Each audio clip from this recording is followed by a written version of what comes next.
कैसे हैं दोस्तों? आप देख रहे हैं द स्टोरी इन प्लेसेस।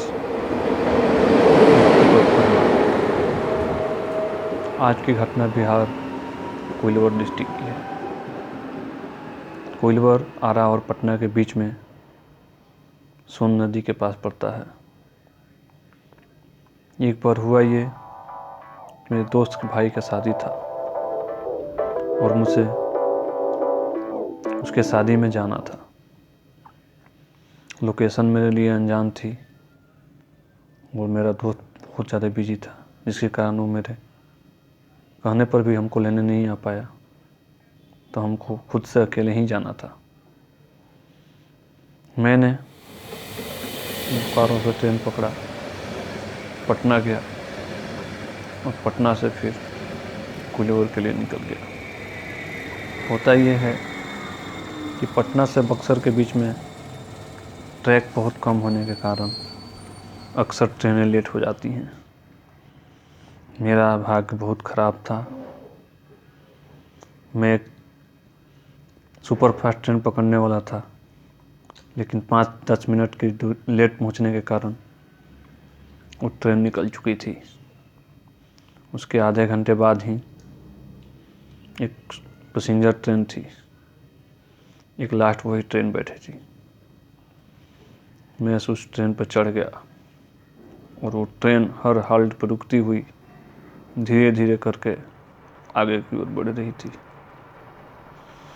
हमको कोइलवर पहुंचते पहुंचते रात के लगभग 8:30 बज चुके थे दोस्तों।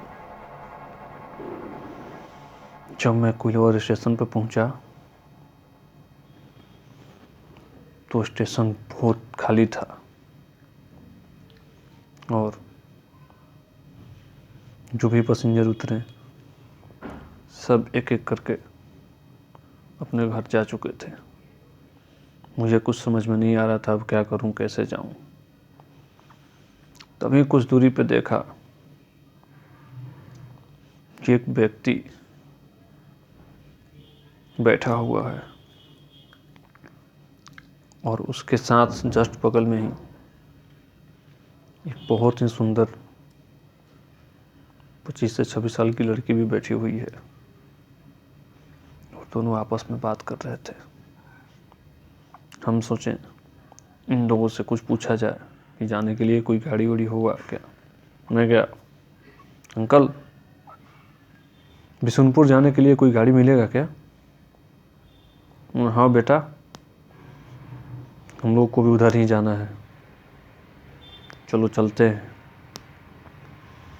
तो गाड़ी कहाँ से मिलेगा? तो उस साइड से मिलेगा, चलो वहाँ ऑटो स्टैंड है। हम भी उन लोगों के साथ पीछे पीछे चल पड़े। कुछ दूर जाने के बाद एक ऑटो स्टैंड की तरफ गए, लेकिन दुर्भाग्यवश वहाँ से सारी गाड़ियाँ जा चुकी थी। मैंने अंकल यहाँ तो कोई ऑटो ही नहीं है। बेटा सारी गाड़ियाँ जा चुकी हैं, अब हम लोगों को पैदल नहीं जाना पड़ेगा, शायद रास्ते में कोई गाड़ी मिल जाए। तो ठीक है अंकल, यहाँ से कितना दूर है? लगभग 5 किलोमीटर। ठीक है।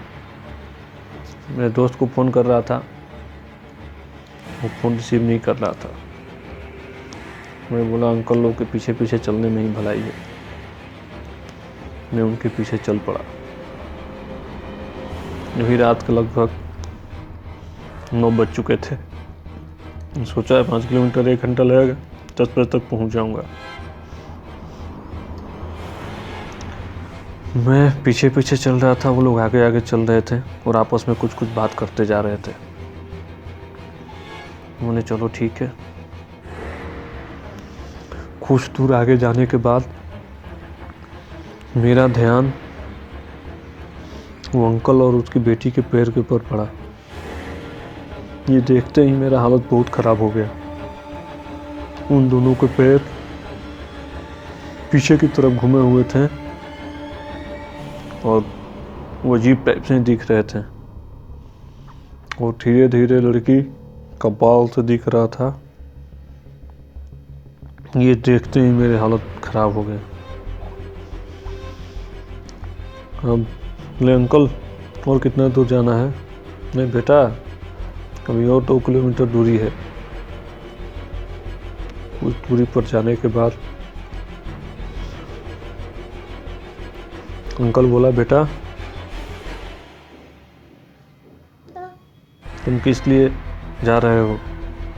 अंकल एक शादी में जा रहे हैं। तीन बातचीत डरे डरे करते करते जा रहा था। कुछ दूर जाने के बाद ही एक बहुत ही मोटा पेड़ मिला। पेड़ से अजीब अजीब टाइप की आवाज़ आ रहे थे। अब मेरा हालत धीरे धीरे ख़राब होते जा रहा था और मैं जय बजरंग बली जय श्री राम हनुमान चालीसा का पाठ करते जा रहा था और कोशिश कर रहा था कि कब वो गांव मिल जाए। लेकिन दूरी से मानो लग रही थी जैसे 5 किलोमीटर नहीं 50 किलोमीटर का सफ़र है। मेरा गला सूख रहा था डर के मारे। कुछ दूर जाने के बाद अचानक से अंकल आगे हो गया और उसकी लड़की पीछे हो गई। हमको बीच में कर दिए लोग। ये देखने के बाद मेरा हालत और ख़राब हो गया। मैं जल्दी जल्दी चल रहा था, तो वहीं पीछे से मुझे महसूस हुआ कि वो लड़की मेरा गला दबाने के लिए हाथ बढ़ा रही है। ये देखते ही मेरा हालत और ज़्यादा ख़राब होने लगा। मैं जय बजरंग बली जय हनुमान जय बजरंग बली जय हनुमान का नाम का जाप कर रहा था और मेरे पास एक मेरी माँ का दिया हुआ बजरंग बली का लॉकेट भी था। अब बजरंग बली का ही भरोसा था। कुछ दूर जाने के बाद ही हमको उधर से एक ट्रक आती हुई दिखाई दी। ट्रक का जैसे ही लाइट पड़ा, मैंने देखा कि वो अंकल और लड़की दोनों गायब हो चुके थे। ये देखने के बाद मेरा चीख जोर से निकल गया और मैं दौड़ के भागा और ट्रक को रुकने के लिए इशारे देने लगा। मैं एकदम ट्रक के बिल्कुल सामने ही आ गया था।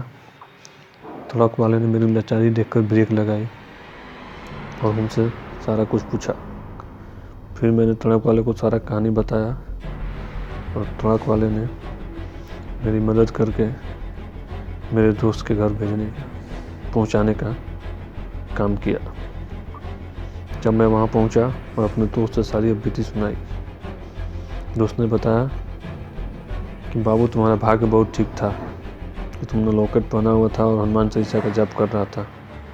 अक्सर ऐसी घटनाएं बहुत सारे लोगों के साथ होते रहती है और बहुत सारे लोग तुम्हारे भी जा चुके हैं। एक बार कुछ पर्सनल दुश्मनी के कारण इसी रास्ते में एक बाप बेटी को कुछ क्रिमिनल लोगों ने मार दिया था। बहुत बेरहमी से मार कर फेंक दिया था रेलवे ट्रैक पे। उसके बाद से ये दोनों सबको दिखाई देते हैं और ऐसे ही लोगों के पीछे लग जाते हैं। धन्यवाद दोस्तों। ऐसे ही और स्टोरी सुनने के लिए हमारे चैनल को सब्सक्राइब करें। Thank you.